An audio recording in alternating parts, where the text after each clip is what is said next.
Welcome to Samba Samba. Enjoy the video. You start by installing the Java Development Kit because VS Code needs a JDK to compile and run. Once done, set Java Home and add bin to path so terminals find Java. Next, install Visual Studio Code. Pick the 64-bit system installer for your OS. Then open VS Code and install the extension pack for Java. This gives language support, debugger, and project tools. Make sure to restart VS Code after extensions install so they initialize properly.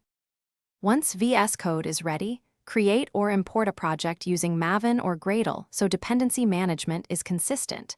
You can run mvenv or Gradle v in the integrated terminal to confirm tools. If you have multiple JDKs, configure Java Home in Settings. JSON to point VS Code at the correct JDK. This avoids class path mistakes. Install the debugger for Java and test runner extensions. They let you set breakpoints and run JUnit tests directly from the editor. Now build and run your application with either the Run menu or by pressing F5 to start debugging. Use the Run code or Java. Run Java command for quick execution.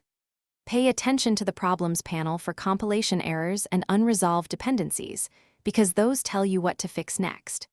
If the class path or project configuration looks wrong, refresh the workspace, regenerate Maven or Gradle project files, and restart the Java language server. If issues persist, check Java Home and Path settings.